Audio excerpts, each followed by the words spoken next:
Everybody, I'm Ashwin Medea. I'm a trial lawyer here in Minneapolis. In 5 minutes, I want to give you 95% of everything you need to know about employment law. 3 things I want to talk to you about today. 1, unlawful termination, that is a wrongful discharge. 2, hostile work environment, what that means. And 3, payment of wages, overtime and minimum wage. First, wrongful discharge, unlawful termination. What's that mean? Because there's a lot of misconceptions. Most places, it's an at-will employment state.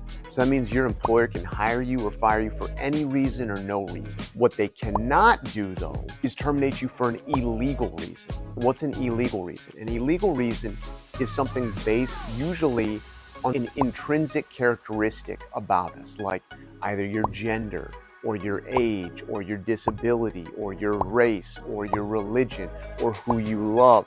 Those are things that an employer cannot make employment decisions based on. And if they do, then that's a wrongful discharge. Same thing, retaliation. Retaliation for reporting discrimination.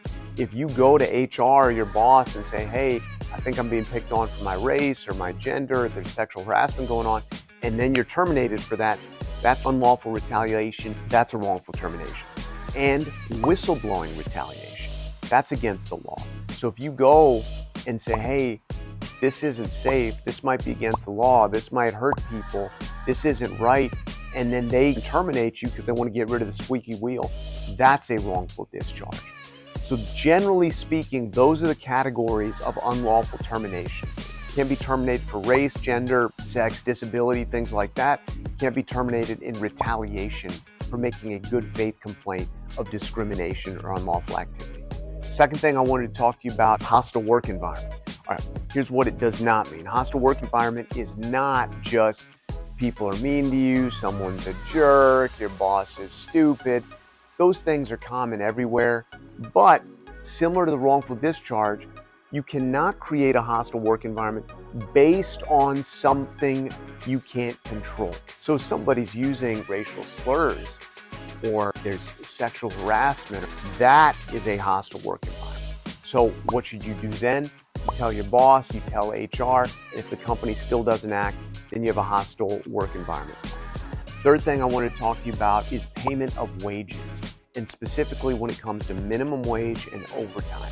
So every state generally, and federally, United States government, they have minimum wage laws and they have overtime laws. Make sure that your employer is accurately tracking when you're clocking in, when you're clocking out, and not making you do work off the clock. Sometimes employers say, okay, you gotta come here, and then before you clock in, we want you to spend 10 minutes putting on this gear or doing these tasks, cleaning your work area, then you can clock in. That off-the-clock work, you should be paid for. There shouldn't be off-the-clock work, is the bottom line. So that's the first thing. And then overtime. Federally, that applies everywhere. If you work more than 40 hours a week, you rate overtime. That is time and a half. And if your employer is not paying that, then that's also a violation. Those are the 3 things. That's 95% of what plaintiffs' employment lawyers do. That's 95% of the calls we get. If you have questions, please let us know. Type them in the comments. Our goal is to put out a series of videos to try to educate people about what their rights are as employees, try to make it easier for people to go out into the workforce. So let us know if you have questions. We'll see you next time, all right?